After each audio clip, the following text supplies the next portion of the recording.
আলা ইন্না আউলিয়া আল্লাহি লা খাউফুন আলাইহিম ওয়া লা হুম ইহজানুন। আল্লাহর ওলিদের দুনিয়াও কোনো ভয় নাই, আখিরাতেও কোনো চিন্তা নাই। এই মাজারের খাদেম যারা আছেন, মাজারকে যারা সুরক্ষা করেন, আপনারা সোচ্চার হন। ডাক দিলে এত প্রতিবাদ যে করতেছি, মাঠে কিন্তু আপনারা পাই না। মাজারে যে এত সংগ্রাম করি, মাঠে কিন্তু ভাবা জানা। আপনারা বই রয়েছেন কি লাগে, আরে বাংলা বাংছে সিরাজগঞ্জ না বাংছে, আমরা তো ভালো আছি, এটা লয়ে বই রয়েছেন। বাংলা বাংছে ওই কেল্লার মাজারের বাংতে কইছে, আমরা মাজার কে বাংতে কইছে। এটা হলো সুন্নিদের মধ্যে মুনাফিক নাম্বার 1। বাংলাদেশের সব সুন্নির একটা দেহ, একটা জায়গায় আঘাত হলে সবার হৃদয় লাগবে।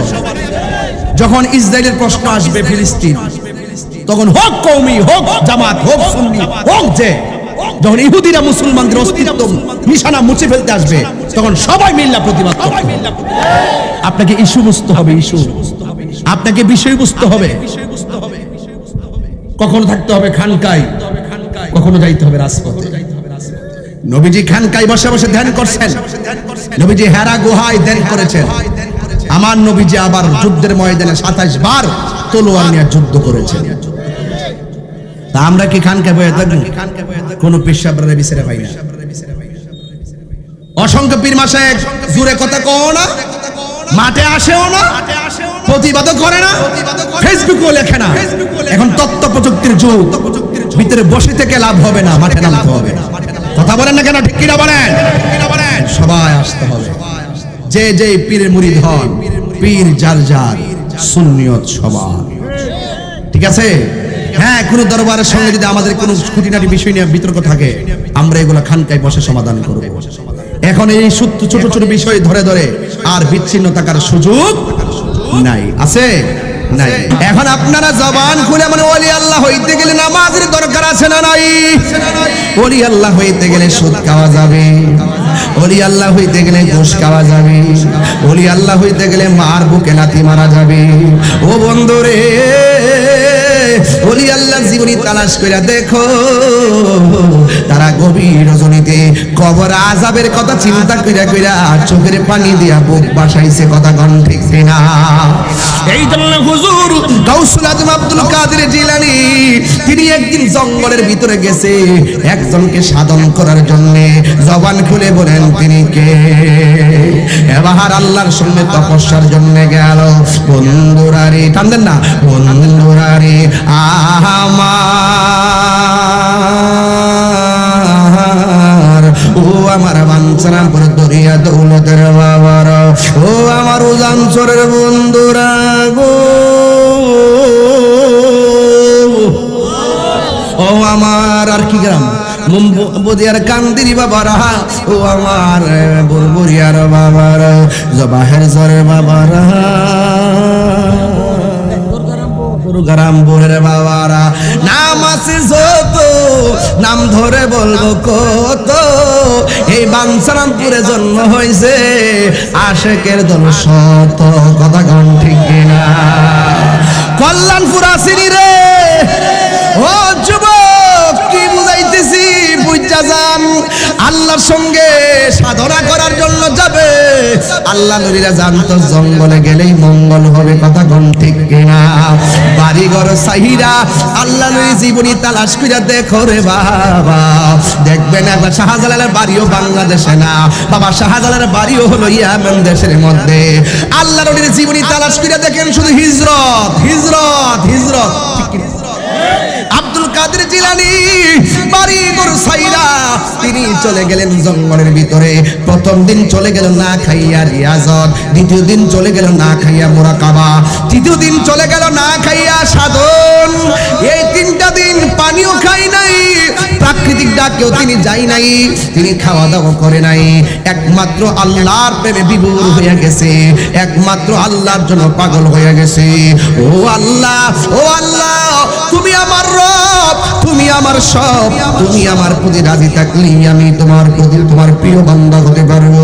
এবার আল্লাহর ওলি গাউসুল আজম আব্দুল কাদের জিলানী 3 দিন পর্যন্ত মুরাকাবা কইরা 14 দিনের মাথায় ওনার তৃষ্ণা লেগে গেছে, কারণ জিকির করলে গলা শুকায়া যায়। আল্লাহ জিকির করলে গলা শুকায় যায়। 3 দিন পর আব্দুল কাদের জিলানী আল্লাহ হাসানি ওয়াল হুসাইনি রাদিয়াল্লাহু তাআলা আনহুম 3 দিন যাওয়ার পর 4 দিনের মাথায় আমার আল্লাহরে ডাক দেখে, আল্লাহ তুমি আমারে জানে বাঁচায় রাখলে, শরীরটারে সুস্থ রাখলে, আমি তোমার গোলামি করতে পারবো, ঠিক কিনা কন? এই জন্য জান সালামত বড় নিয়ামত, ঠিক কিনা? জান সালামত বড় নিয়ামত। ডাক দিয়ে বলে, আল্লাহ গো আমার শরীরটা দুর্বল হয়ে গেছে, আমার গলাটা শুকাইয়া গেছে, পেটের ভিতরে কোনো খাবার নাই, মেহেরবানি করে তুমি আমার একটু খাবারের ব্যবস্থা করে দাও। মানুষ নাই, পরিবার নাই, আল্লাহরে কয় আল্লাহ তুমি ব্যবস্থা করে দাও। এই কথাটার ওজন কিন্তু সাধারণ না। আরে ভাই, পাশে একটা মানুষ থাকলে টাকা দিলে বলবে খাবার নিয়ে আসো, যার ডানে কেউ নাই, বামে কেউ নাই, আল্লাহরে আল্লাহরে ডাক দিয়া বলে, আল্লাহ আমার ব্যবস্থা করে দাও। যে মাল্লাহুল মাওলা ফালাহুল কুল, যেই ব্যক্তি আল্লাহর হয়ে যায় সারা পৃথিবী তার গোলাম হয়ে যায়। ডাক দিয়ে বলে, আল্লাহ খাবারের ব্যবস্থা করে দাও। যেই মাত্র তিনি আল্লাহর কাছে দুইটা হাত বাড়ায় দিছে, সাথে সাথে আব্দুল কাদের জিলানী বলে, আমি তাকায়া দেখলাম আসমান থেকে আমার মাথার উপরে মুষলধারে বৃষ্টি নামায়া দিছে কে? আর বড় করে বলুন কে?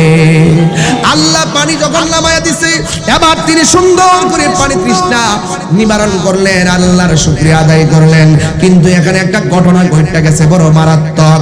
একটা আব্দুল কাদের জিলানী বলেন, আল্লাহ আমারে পানি দিছে, পানি পান করলাম, কিন্তু আমি দেখলাম আকাশে একটা মেঘমালা, মেঘমালার ভিতরে একটা আলো দেখা যায়।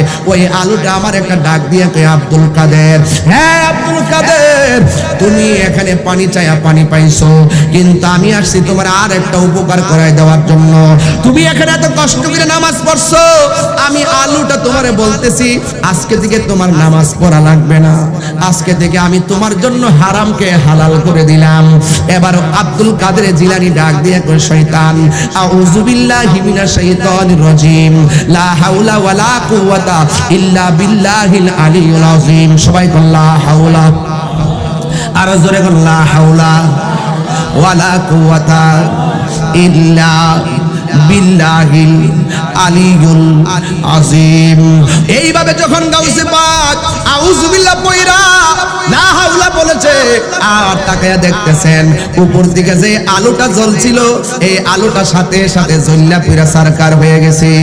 এ আব্দুল কাদের জিলানী বলেন, আমি যখন দেখলাম আলোটা জ্বলে গেছে, হঠাৎ করে আবার গায়ের থেকে আমার ডাক দিয়ে কয়, আব্দুল কাদের, তোমারে আমি বলছিলাম তোমার জন্য নামাজ মাফ, তুমি আমারে চিন্না ফেলাইছো, তুমি ভালো করে বুঝা ফেলাইছো। যার জন্য আল্লাহ ফরজ করে এটা কোনোদিন মাফ হতে পারে না, যার জন্য আল্লাহ হারাম করে দেয় সেটা কোনোদিন হালাল হতে পারে না। হে আব্দুল কাদের, তুমি আমারে দইরা ফেলাইছো, কিন্তু আমি এমন ভাবে দৈনিক হাজার হাজার আলেমরে প্রতারণা করি, হাজার হাজার অনেক আবেদকে আমি প্রতারিত করি, অনেক আল্লাহ ওয়ালারে আমি দুকাই ফেলাইয়া বেনামাজি বানাইয়া দিছি। যদি কোনো বিশ্বাস করে নামাজ লাগবে না মনে করবেন তার মধ্যে ভেজাল আছে, কথা কোন ঠিক কিনা? তার মধ্যে কি আছে? আবার অনেকে কয় নামাজের মতো নামাজ একটা পড়লেই চলে, একবার পড়লেই চলে। আসলে হেরা একবার পড়লেই চলে মানে এটাই বুঝে না, ওরা মনে করে এক ওয়াক্ত পড়লেই বুঝি চলে। না না না, নামাজ আল্লাহ বলছে আকিমুস সালাত, নামাজ কায়েম করো। শুধুমাত্র হাত তুললা আল্লাহু আকবার বললেই আল্লাহ পাওয়া যায় না। এই হাতের মাধ্যমে, জবানের মাধ্যমে, ধ্যানের মাধ্যমে, খেয়ালের মাধ্যমে, আপনার হোল বডির মাধ্যমে নামাজের যেই নামাজের যেই রিয়াজত আছে, নামাজের যে হাকিকত আছে, এই হাকিকতের প্রতিফলন আপনার মধ্যে এমন ভাবে ঢুকাইতে হবে যেন আপনি নামাজ পড়তেছেন, চোখটা পড়ে রয়েছে নামাজের মুসল্লার ভিতরে, কিন্তু আপনার এটা নামাজের মুসল্লা দেখতে চলবে না। মনে রাখবেন আপনার চোখটা দয়ালের চেহারা বরাবর আছে।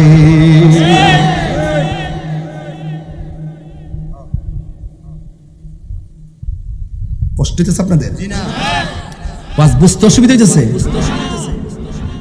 আপনি যদি এক ফিসা ভাই নামাজ লাগবে আমার কাছে মুড়ি দিলে, আপনি যদি কবেন যে বাপ রে বাপ এমন ফিসাব রে, আসলে সে বুঝে না, আসলে সে বুঝে না, বুঝে না, বুঝে না, ধোঁকাবাজ, ধোঁকাবাজ।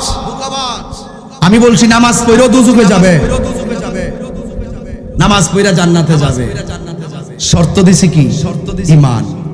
কথা কোনা শর্ত দিছে কি? ঈমান। ইমানের বহুত গাট আছে, তা ওয়াজও কয়ে গেছে, গাটে গাটে নাও লাগায়া, গাটে গাটে নাও লাগায়া মুর্শিদ বুঝল লইও, তরিকতের পাগল পাইলে টান্দা কুলে লইও রে, তরি রে হুশিয়ার হইয়া বাইও। আমি যে তরি রে কইছি, আপনি মনে করছেন যে ওই খালের মাঝির বুঝি ডাক দিছি? আমি মাঝির কারের নৌকার কথা কইছি, ব্যাপার আমি তো মাঝির নৌকার কথা কইছি। এই দেহ হইল নৌকা। আরো জোরে, আরো জোরে।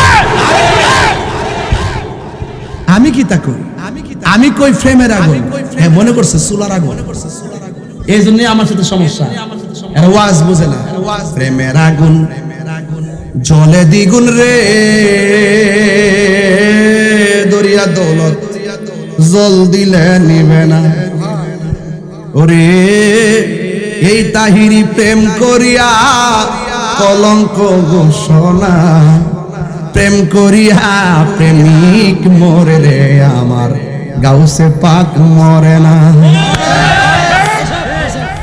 রাত্রে 12টার পর হইলে আমার ওয়াজটা মানে জমা মনের মতন লাগলো, হইলে তখন তো সব ফাঁকা ফুকা, যেন এই ফাঁকা ফুকা যেন আমরা ধোকা দিতে না পারে। প্রেম আসেনি ভিতরে, আরে আওয়াজ না দি, প্রেম আসেনি ভিতরে। প্রেম চাই না, প্রেম চাই না মানবী মান রে, দয়াল চাই না সোনা দানা। ওরে মুর্শিদ মুর্শিদ কইরা তাহিরি হইছে রে দেওয়ানা, প্রেম করিয়া প্রেমিক মরে রে, আমার খাজা বাবা মরে না। ঠিক না ও গোজার জ্বালা কেসে জানে, মনের বেতা বুঝবে কে মুর্শিদ বিনে।